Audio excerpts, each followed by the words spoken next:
আজকের ক্লাসে আমরা অ্যাডোবি ফটোশপ নিয়ে কথা বলবো। এটাকে আমরা গ্রাফিক্স ডিজাইন বলি।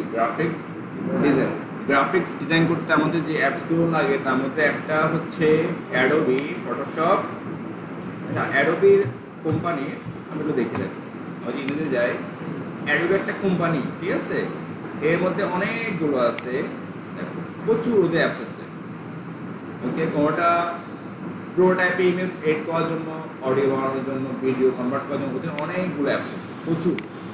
আমরা আমাদের কাজের ক্ষেত্রে যেটা ব্যবহার করি সেটা হচ্ছে এক হচ্ছে ফটোশপ, আর একটা হচ্ছে ইলাস্ট্রেটর। ফটোশপকে বলা হয় রাস্টার ডিজাইন, রাস্টার। আর ইলাস্ট্রেটরকে বলা হয় ভেক্টর। ভেক্টর কখনো ছবিটা জুম করলে ফাটে না, ফেটে যায়, একদম ক্লিন থাকবে, যত বড়ই করে এটা ক্লিন থাকবে। আমরা আমাদের বড় বইগুলোকে ইলাস্ট্রেটর দিয়ে করি, কি দিয়ে করি? যাতে একজন গ্রাহক চাইলে বড় করতে পারবে, ছোটো করতে পারবে, ছবির কোনো সমস্যা হবে না। বাট ফটোশপ ডিফারেন্ট, ঠিক আছে? ওটা রিয়েল সাইজ করলে ওখানে ক্লিয়ার দেখা যায়, বাট বড় ছোটো করলে, বড় করলে কী হয়ে যাবে? ফেটে যাবে। কী হয়ে যাবে? ফেটে যাবে। ফটোশপে বলো রাস্টার ডিজাইন। কী ডিজাইন? যেহেতু আমরা গ্রাফিক নিয়ে পুরোপুরি না, আমি জাস্ট কিছু করার পর আছে, বাট আমি ভাবতেছি না একটু বেসিক থেকে কথা বলি, কিছু টুলস হালকা পাতলা দেখাই। ওকে, এছাড়া ওদের আরও Acrobat Pro, InDesign, Premium Pro, Dreamweaver, এটা আমাদের লাগে কোডিং ক্ষেত্রে। ড্রিম ওয়েভার এটা editor, Lightroom, After Effects, Animate, bright, অনেক। এগুলো না আরও আছে ওদের। তুমি ওদের বিশেষ করে এত যাও, আরও আছে। এর বিশেষ না, তুমি ওদের এখানে যাও, অ্যাডোবি প্রোডাক্ট কোথায় প্রোডাক্ট, এই যে এখানে ক্লিক করো, এই দাও, সব ওদের অনেক আছে। ওদের হিস্ট্রিতে যাও, ওরা কী কী অ্যাপস বের করছে, আরও আছে অনেক। এই কয়েকটা সবচেয়ে আমরা আর ডিজাইন করতে কী লাগে আমাদের? ফটোশপ, ইলাস্ট্রেটর, এর উপরে আরও ইনডিজাইন আছে তোমার, তারপর আরও কী কী দেখলাম এগুলো আছে, ঠিক আছে? তারপর হচ্ছে আফটার ইফেক্ট একটা আছে, ঠিক আছে? আরও প্রিমিয়াম, যেমন কী বলি আফটার ইফেক্ট, ডিএফএক্সের কাজও করা হয়, যেমন মুভি দেখি, মুভি ওদের আর কিছু কি প্রিমিয়াম অ্যাপস আছে অ্যাডোবি, বিশাল এক কোম্পানি। ওকে, চলো আমরা সেই কোম্পানি একটা ফটোশপ ইউজ করবো, ফটোশপটা ব্যবহার করবো। জাস্ট আজকে ক্লাস অথবা নেক্সট ক্লাস দুইটা, অথবা আজকে ক্লাস ট্রাই কোশিশ করা, ঠিক আছে? কারণ আমাদের সময়টা খুবই কম, বুঝে আসছেন? আজকে ক্লাসে হয়ে যাবে। ওকে ফাইন, আমাদের কী করতে হবে এখন? অ্যাডোবি ফটোশপ এই যে অ্যাপসটা ডাউনলোড করতে হবে। ওকে, অ্যাপসটা কী করতে হবে? ডাউনলোড করে ইনস্টল করতে হবে, ঠিক আছে? কোনটা? এই যে অ্যাডোবি ফটোশপ 2022 অলরেডি চলতেছে, ভার্সন দেখি তো আছে কি এখানে? এই রিলিজে দেখো 24 চলতে, কত দেখো 24। 8 দিন আগেও কি হয়েছে, আবার একটা কি হয়েছে, রিলিজ, দেখছো? ওকে, এই দেখে আবার আমরা চলে যাই, আমরা এটাকে ইনস্টল করে নেব। ওকে, তবে প্রিমিয়াম ভার্সন এগুলোকে আমরা ক্র্যাক করে ইউজ করি। কী করে?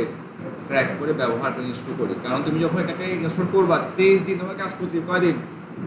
হাউ টু ক্র্যাক ফটোশপ ইউটিউবে দিলে চলে আসবে, তোমরা ক্র্যাক করতে পারি। ওরা বিভিন্ন টুলস ইউজ করে ক্র্যাক করে, যেরকম আমরা এমএস অফিস করি, ক্র্যাক করে এটাও করা যায়। ইউটিউবে অ্যাভেলেবেল কি আছে? আমাদের ভিডিও আছে।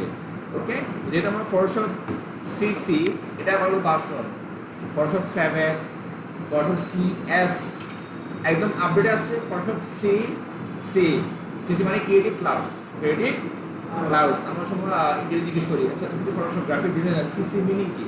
Creative clouds. ওকে, 2015টা মিস, 2022টা এখানে কাজ করতেছে না, কারণ ক্র্যাক আমি দিচ্ছি, এরপরে আজকে কয়েকদিন ধরে দিচ্ছি, এখন 2015টা কাজ করতেছে।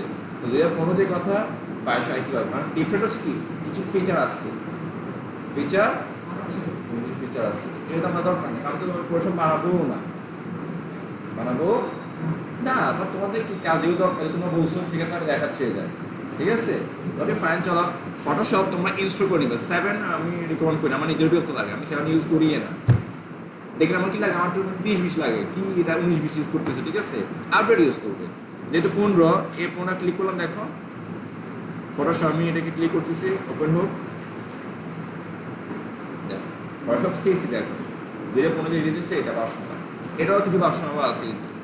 এই হলো আমার পুরোটাই ইন্টারফেস, এই হলো কি আমাদের ফটোশপ পুরোটাই ইন্টারফেস। ওকে, মেনু, আমাদের টুলবার, এই দেখো menu, toolbar, colour palette, layer palette বলি আমরা, মেনু আর অপশন বার, ঠিক আছে? এগুলো আসলে কোনো ডেফিনেশন আছে। এগুলোর টুল বার, এগুলোর কি টুল, এই টুলগুলো দিয়ে কিন্তু আমরা কি করি, দুনিয়ার সব কাজ করি।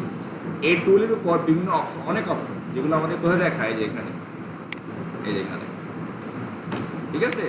এই অপশনগুলো চেঞ্জ হয় এই টুলের উপর ডিপেন্ড করে, বুঝে আসছে? এই টুলে ক্লিক করবো, এই অপশন দেখো, আমি মুভ টুলে ক্লিক করে দেখো, আসলে দেখি, দেখো অপশন চেঞ্জ হয়ে গেছে, চেঞ্জ হয়ে গেছে, এই ক্লিক করে দেখো অপশন চেঞ্জ হয়েছে, এই ক্লিক করে দেখো অপশন চেঞ্জ হচ্ছে। মানে এই টুলবারের উপর ডিপেন্ড করে এখানকার অপশনগুলো চেঞ্জ হয়। আর এগুলো মেনু, এর ভিতরে আরো অনেক মেনু দেখো, প্রচুর আছে। ওকে, এই জন্য গ্রাফিকের অনেক ভ্যালু। তাহলে কাজ হচ্ছে ক্রিয়েটিভিটি কাজ, ক্রিয়েটিভিটির কাজ। ওকে, আচ্ছা, এটা হলো কালার প্যালেট বলি আমরা, নিচে রেখে বল লেয়ার প্যালেট। তোমাদের শিখবে অনেক কাজ আছে, ঠিক আছে? লেয়ার প্যালেট, কালার প্যালেট, আরও অনেক আছে কিছু পরিমাণ। আচ্ছা, আমি যদি কোনো ফাইল নিতে চাই, আমরা একটু ডিজাইন করবো, বিশেষ করে ধরো মুভ, ধরো আমি একটা পেজ নিব, কি নিব? পেজ নিব, A4 সাইজের পেজ একটা নিব আমি চাচ্ছি। এখানে এটাকে আমরা এখানে বলি ক্যানভাস, কি বলি এখানে? পেজ না, ক্যানভাস বলি। তোমরা যখন টিউটোরিয়াল দেখবা, কোনো কোর্স যখন করবো, ক্যানভাস বলা হয়। কী বলা হয়? ক্যানভাস মানে ফাইলে যাও, নিউ হলে নিউ, ওপেন, পুরোনো কোনো কাজ হলে ওপেন করবা, ধরো নিউ, কন্ট্রোল অ্যান্ড দিলে নিউ হয়, যে কন্ট্রোল অ্যান্ড চলে আসছে, ঠিক আছে? আমি এখান থেকে চলে যাচ্ছি, ধরো নিউ। ওকে, আচ্ছা, নাম কি দিব আমরা? ধরো আনটাইটেল, ধরো সার্ভার, নাম দিচ্ছি সার্ভার। ডকুমেন্ট ইউএস পেপার, অনেকগুলো ডকুমেন্ট আছে।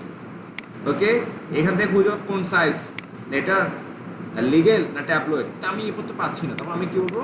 চলো আমরা তাহলে এটার সাথে পেপারে যাই, তাহলে পাবো। এখানকার পেপারগুলো ভাগ ভাগ করা, ঠিক আছে? ওকে, A4 এই যে পাচ্ছি, A4, B4, আর তুমি নাম যাচ্ছে ইউএস পেপার, ঠিক আছে? ইউএস যারা, তারা কি কোন পেপার ইউজ করে, এই টাইপের এখানে ভাগ ভাগ করে দেওয়া আছে, লেটার, লিগেল, ট্যাবলয়েড। তো আমি এটার সাথে ইউজ করি, কারণ এখানে আমার কি A4, B4গুলো সিগনেচার দেওয়া আছে। আচ্ছা, হাইট ওয়েট সেট করে ইউজ করা, A4 যে সাইজটা আছে এখানে তাই দেওয়া আছে। ওকে, রেজুলেশন 300 হতে, কত হতে হবে? ক্লিয়ারনেস 300 হতে হবে। কালার মোড RGB, এটা কি আছে? RGB, red, green, black. RGB ফুল মিনিংটা কি দেখো, কালার মোড কয়টা আছে, সব কালার মোড কি প্রিন্টে আসছে, ঠিক আছে? RGB ফুল মিনিং দেখো না, কি দেখুন মিনিং,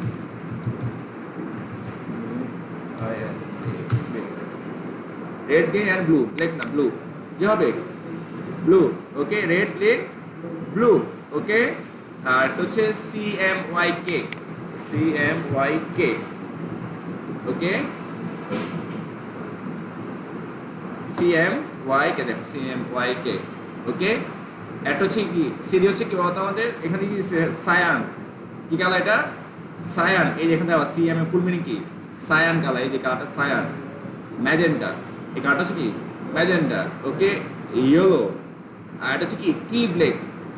তিনটার সমন্বয়ে কি হয়েছে? এই যে কে দিছে না, এটা কি ব্ল্যাক, তিনটার সমন্বয়ে কালো, ঠিক আছে? এই কেটা ফুল মিনিং হচ্ছে কি, কি মানে কি? ব্ল্যাক, কি ব্ল্যাক বলি, ঠিক আছে? CMYK, ঠিক আছে? হাউ টু ইউজ RGB, ধরো why, দেখো why use RGB colour mode, RGB and CMY, কারণ দুইটা কালার কিন্তু কি হয় না, প্রিন্ট হয় না, কোনোটা ওয়েবের জন্য, কোনোটা প্রিন্টের জন্য, দুটোই না। ইন ফটোশপ, এই দেখো এখানে যদি বলি RGB colour mode is a best for digital work, digital, এটা প্রিন্টের জন্য, ওয়েবের জন্য আমি ছবি বানাবো, RGB কি থাকবে? But while CMYK is used for print product, তুমি কোনো একটা ছবি প্রিন্ট করবে, তাহলে কি কালার মোড কি হবে? CM, তাহলে তোমার কালারের প্যাড থাকবে প্রিন্টের, মানে তোমার কালার এরিয়া আছে, রং এরিয়া আছে, ঠিক আছে? ঠিকভাবে প্রিন্ট হবে, কালার সুন্দর হবে। বাট RGB দিলে কালার ঠিকভাবে পাবে না। যদি কি হবে, কালারটা ঠিকভাবে পাবে। এখন ডিসাইড করবা ছবিটা কি জন্য বানাচ্ছ, অনলাইনের জন্য, কোনো ওয়েবসাইট পেজ করবা, প্রিন্ট করবা, কি করবা? CMYK, এটা কথা আমরা দেখো, এ দেখো কালার মোড। RGB কি বিভিন্ন ছবি যেটা আমার মোবাইলে থাকবে, তো কখন প্রিন্ট করবা না করলে সমস্যা না, বাট ওই কালারটা একটু এদিক ওদিক হয়ে যাবে, এক্স্যাক্টলি কালারটা কিছুটাই এদিক ওদিক হবে, কারণ আমাদের যে প্রিন্টের কালার সবগুলো আছে দেওয়া আছে তাই না, কয়েকটা কালার আমাদের এখানে দেওয়া আছে, ঠিক আছে। এই জন্য একটা স্টাডি করলে সুন্দর, কারণ এটা নিয়ে কথা বলতে গেলে আবার আমার সারাদিন লেগে যাবে, ঠিক আছে। আমরা মূল কথা চলে যাচ্ছি, এই কালার মধ্যে কী করবে CMYK, বিটমেট, গ্রে স্কেল, ঠিক আছে, আরও কিছু কালার আছে, তো আমরা কি ইউজ করি CMYK। তো আর তুমি থাকবো, আমি কি এখানে প্রিন্ট করবো না, ওকে। আচ্ছা, ব্যাকগ্রাউন্ডটা খুব চমৎকার। আমার এই যে ক্যানভাসটা কোন ধরনের হবে, সাদা হবে আর ট্রান্সপারেন্ট হবে, ব্যাকগ্রাউন্ড দেখা যাবে না, ট্রান্সপারেন্ট, ঠিক আছে। এই দেখো ট্রান্সপারেন্ট না, ব্যাকগ্রাউন্ড কালার আমি চুজ করবো একটা রেড, ব্লু, গ্রিন, এটা না, হোয়াইটই থাক আপাতত, ওকে। আমরা ওগুলো চেঞ্জ না করে ওকে দিয়ে দাও, দেখো A4 পেপার চলে আসছে। ট্রান্সপারেন্ট দিলে ওই দাবা ঘরের মতো ঘর হবে, ওটা কোনো কালার না, ঠিক আছে, ওরকম কালার পেপার সাইজ পাবে, বাট কোনো কালার পাবে। এবার ট্রান্সপারেন্ট, আমার পিএনজি ফরম্যাটে পিকচার তৈরি করতে আমি কী করি, বিশেষ করে আইকন, কোনগুলো আইকন মানে সাবজেক্টটা পাবে, অবজেক্ট পাবে না, পিছনটা পাবে না, অবজেক্ট আমি বলি, ঠিক আছে, ওকে ফাইন। তো এই গ্রাফিক নিয়ে আসলে ক্রিয়েটিভিটি কাজ আসলে আমি কী করছি, করোনাতে যখন আমি অ্যাবসেন্ট প্রায় 1.5-2 বছর করেছি, তখন আমার নিজে আসলে ড্রয়িং করতে ভালো লাগে, নিজে কী লাগে ড্রয়িং করতে, আমি সকালে ড্রয়িং করি, ঠিক আছে। আর পরবর্তী আমি যে মানুষ আঁকা এইগুলি যে নিয়ে একটু বন্ধ করেছি, কারণ আমার কেস করে ছিল ওইটা, ঠিক আছে, ওকে। তো আমি তো ক্রিয়েটিভিটি মানুষ, তো আমি কিন্তু ইগনোর করলাম যে ইসলাম এটা কি সমর্থন করা না, তো আস্তে আস্তে সরে আসছি আমি, তারপর দেখানোর ক্ষেত্রে আঁকতে হয়, ঠিক আছে। যারা ক্রিয়েটিভিটি গ্রাফিক দিয়ে অনেক কিছু করা, তুমি লোকালি করো, ফ্রিল্যান্সিং করো, তোমার ডেটা পাই মন চায়, তবে এটা অনেক কিছু চাহিদা, ইন্ডাস্ট্রি বলো, তুমি আইটি ফার্মে জব করতে পারবে গ্রাফিক ডিজাইনার হিসেবে, কমপক্ষে 30 উপর তোমার স্যালারি, প্রথম হলে 15-20 ঢুকে যাও, দোকানে না, দোকান তোমার 8-10 দিবে, তারপর তো নাই আমার থেকে আনা, আমাদের কথা আছে না, ওকে, এটা খেয়াল রাখবা। তাহলে আমাদের ক্যানভাস রেডি, ক্যানভাস রেডি, এই পেশাকে বলা হয় ক্যানভাস, কি বলা হয়, ক্যানভাস।